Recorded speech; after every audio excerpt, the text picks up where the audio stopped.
Events. Okay. So as for events are extremely good because, especially for this one, where we got to choose a character. Imagine how beautiful that is. You get to choose any character here. If you don't do the events, you probably would have never gotten this character. So if you started the game like literally during this patch, you can pick a character. So events are extremely important, bruh. Also, you get more information on new bosses.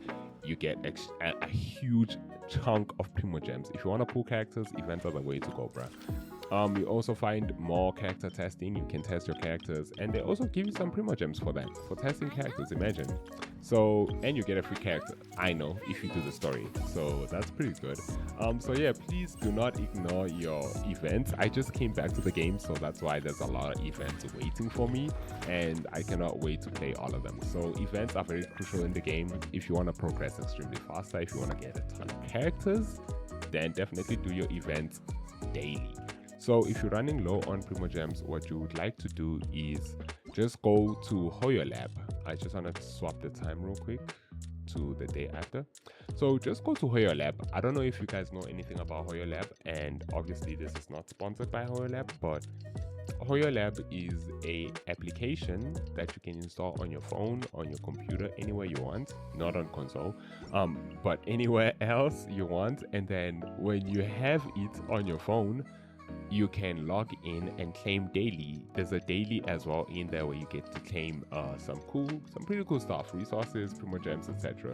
So, and there's a whole community as well that you can talk to, a community of people that you can resonate with and get to know better over time, obviously. So definitely get Hoyolab as well. It's a very good app. I'm using it. I've been using it for a very long time. It's gonna help you a lot, I promise you. The last few things that I would like to mention for anyone who's starting out the game is how extremely important an exploration team is. So you wanna have a fighting team, a combat team, an exploration team, every type of category type of team, and the most important out of all of them will be your exploration team. The reason I chose this team specifically is because this team is very good, first of all, but I chose it using my mind because obviously I have a DPS, someone who do tons of damage, literally tons of damage for me, who will be able to kill enemies quickly and traverses faster. If you go to her vehicle form, I'm just waiting for it to come back. She only does this with her skill, unfortunately, but once the skill is active, you just use her vehicle and you can cover up so much distance. Imagine if I had to walk that distance. So choosing Mavuika is a very good exploration type of technique to use. And same thing with Shilonen. If she's climbing, she climbs extremely quicker. She's really fast on the ground as well. Obviously, she's a cheater, and that's why I chose her. And another reason I chose this character, Furaina, is because she can walk on water and she can heal. So it kind of makes exploration extremely easy when you have these type of teams. And people are probably going to be like, why did you choose Kazuha? He doesn't have any exploration tags. Well, you're kind of wrong. He actually does. The thing with Kazuha is... Wait, let me just destroy this guy's day.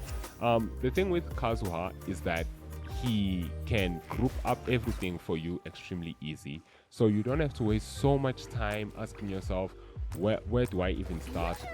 How do I even pick these things up? You know what I'm saying? You don't have to waste so much time, especially even with Furaina. Furaina just does all the work for you. Just stand still and she basically attacks the enemies. And you see everything gets scattered everywhere. That's why I use Kazuha. Kazuha is to group up the stuff and then collect them easily. Obviously that's a bit too far, but anything within a small specific range, Kazuha groups it up, and he's also a very good buffer, obviously. So yeah, having an exploration team is very vital, and I feel like this is the most optimal exploration team that you can possibly get so far. I feel like there's nothing this team cannot do. It has everything it needs. So yeah, exploration teams are very important to get early on in the game. When I started the game, one thing that I did wrong in this parallel base is I'd run any team and any character that I can possibly find. Any character in my roster, I would just put him in there, you know what I'm saying? So what you definitely want to do with Spiral Abyss is you need to be on the lookout. Can I abandon challenge? Thank you. You need to be on the lookout for the buffs. In floor 1, as you can see, floor 1, you need to check what's written on top there. Read. Like, give it like that time, bro. If you can see, it says pyro damage dealt by all party members increased by 75%. Overload damage is increased by 200%. So what this means is you need pyro characters and electro characters in the first part of the floor. I mean, actually the entire thing.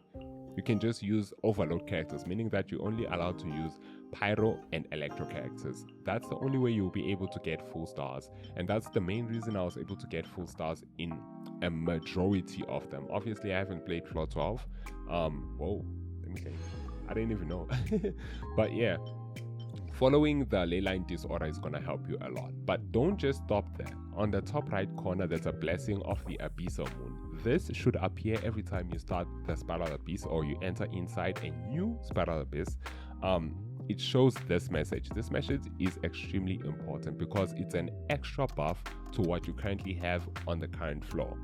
As you know, if you don't know, floor 12 also has its ley lines, which kind of help, but sometimes you don't have those characters. So what you rely on is the blessing of the abyssal moon. The blessing of the abyssal moon will give you a specific buff for every specific spiral abyss that you play, and it comes in clutch so much. So if you follow this blessing of the abyssal moon and you also follow the leyline disorder, the chances of you maxing each and every floor in spiral abyss is extremely high. It's extremely high depending on the characters you have. Another thing that I wanted to mention was the echo sets. I mean, the artifact sets. The artifact sets. So the thing about artifacts when you start a game is you don't really know which artifact to pick. So the best thing you can do is there's an artifact recommendation on top of the screen. You just tap that and filter out the most chosen artifacts that people use nowadays, and then you can pick the artifacts according to what the stats say. You can filter anything that you want or anything that you need according to the percentage that people use it for, which is usually good 90% of the time. But the thing that I want to mention about artifact sets is that a lot of people, when they start out the game, they don't really focus on whether it's 2-piece, whether it's 4-piece. They just go for any artifact they can. They just run different artifacts on different characters. Making sure that you got at least a 4-piece set, a full 4-piece set on the character is gonna guarantee you to get all the buffs that the character needs. It's basically a way of helping the main character dish out what they need to dish out. So definitely get your 4 pieces as equivalent as possible in any game. And I feel like it's one thing that I liked when I started the game. I was just running 2-piece. Sometimes I was running no piece. So that's why my damage was extremely small. Like, it was very, very small. So yeah, making sure that you get your 4 pieces. 4-piece means that it's the same artifact, literally the same artifact set. If you run at least 4 of them and then run one different one, then yeah, I feel like it's a very good way to do it. You can run 5 of the same ones, but I feel like running just 4 of them in any of these categories and then running a different one is gonna help you in the long run. So I think we can end it here, right? That's not a bad way to end it. So I guess I'll be catching you guys in the next one. Peace out.